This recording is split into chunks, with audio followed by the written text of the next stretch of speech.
Budget 2023-24 বাড়ছে জমি registration খরচ।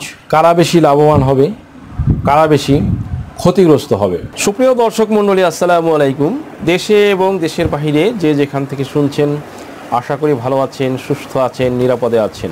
আমি অ্যাডভোকেট মোহাম্মদ বেলায়েত হোসেন। আমার আইন বিষয়ক চ্যানেল লিগ্যাল নলেজে আপনাদের সবাইকে জানাই সুস্বাগতম। ভিউয়ার্স, লিগ্যাল নলেজ বেসিক্যালি একটি অলাভজনক আইনি সেবা প্রদানকারী চ্যানেল। এই চ্যানেলের মূল মিশন এবং ভিশন হলো আইনি পরামর্শ সাধারণ মানুষের কাছে পৌঁছে দেওয়া। ভিউয়ার্স, আজকের ভিডিওটি আপনাদের জন্য খুবই ইনফরমেটিভ হতে চলেছে।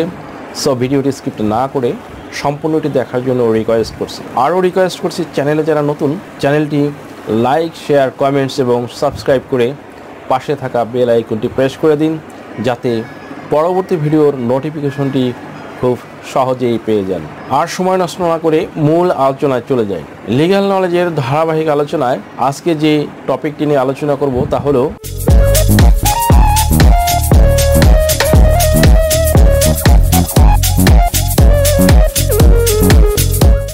জমি রেজিস্ট্রেশনের উৎসে কর বাড়ানো হচ্ছে আগামী 2023-24 অর্থ বছরের বাজেটে। এতে বাড়বে জমি রেজিস্ট্রেশন খরচ। প্রকৃত মূল্যের চেয়ে কম মূল্যে জমি রেজিস্ট্রেশন করার উৎসে কর বাড়ানোর সিদ্ধান্ত নিয়েছে সরকার।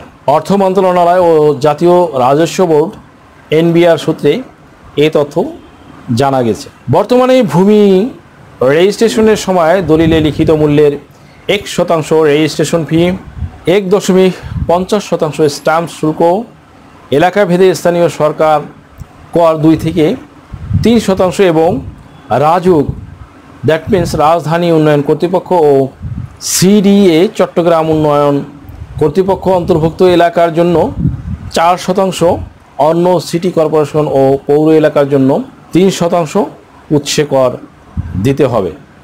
আগামী বাজেটে জমি রেজিস্ট্রেশনে উৎসে কর 1% বাড়ানো হতে পারে। ফলে আগামী 1 জুলাই থেকে রাজুক, সিডিএ অন্তর্ভুক্ত এলাকার জমি রেজিস্ট্রেশনের জন্য 50%, অন্য সিটি কর্পোরেশন ও পৌর এলাকার জন্য 4% উৎসে কর দিতে হবে।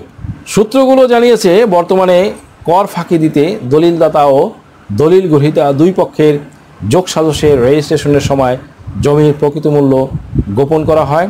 প্রায় সব ক্ষেত্রে মৌজা মূল্যের কাছাকাছি মূল্য দলিলে উল্লেখ করা হয়। মৌজা মূল্য অনেক কম হওয়ায় সরকার এ খাত থেকে প্রতি বছর বিপুল অঙ্কের রাজস্ব হারাচ্ছে। তাই রাজস্ব আদায় বাড়াতে উৎসে কর বাড়ানো হচ্ছে। ভিউয়ার্স, গত বছর জমি রেজিস্ট্রি নিয়ে দুর্নীতি দমন কমিশনের দুদক প্রতিষ্ঠানিক টিমের প্রতিবেদনে বলা হয়েছে, জমির প্রকৃত মূল্য গোপন করে তুলনামূলক কম টাকায় রেজিস্ট্রির কারণে সরকার রাজস্ব থেকে বঞ্চিত হচ্ছে। এক্ষেত্রে আর্থিক সুবিধার বিনিময়ে দলিল সম্পাদনের জমির ক্রেতা ও বিক্রেতাকে সহায়তা করছেন সংশ্লিষ্ট দলিল লেখক ও সাব রেজিস্ট্রাররা। এতে জমির দলিল মূল্যের বাড়তি টাকা বিক্রেতার পকেটে জমছে কালো টাকার হিসেবে। অন্যদিকে জমি কেনার নামে ক্রেতা পাচ্ছেন কালো টাকার বিনিময়ে বিনিয়োগের সুযোগ। 1 ডিসেম্বর কমিটিকে সুনির্দিষ্ট প্রস্তাবনা সহ প্রতিবেদনে জমা দিতে বলা হয়েছিল, কিন্তু সেই কমিটি এখনও প্রতিবেদন জমা দেয়নি।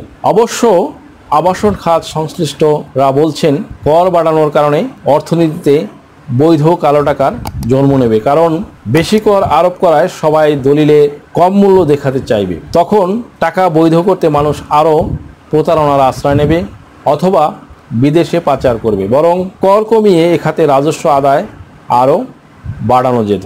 গত বছর নভেম্বরে জমি রেজিস্ট্রেশনের স্বচ্ছতা আনতে বাজার মূল্যে রেজিস্ট্রেশন পদ্ধতি চালু করতে 7 সদস্যের কমিটি গঠন করেছিল অর্থ মন্ত্রণালয়ের আর্থিক প্রতিষ্ঠান বিভাগ।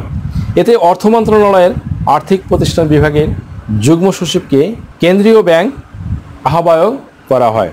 কমিটির 5 সদস্য হলেন ভূমি মন্ত্রণালয়, লেজিসলেটিভ ও সংসদ বিষয়ক বিভাগ, জাতীয় রাজস্ব board NBR, Bangladesh financial intelligence unit BFIU এবং নিবন্ধন অধিদপ্তরের একজন করে প্রতিনিধি।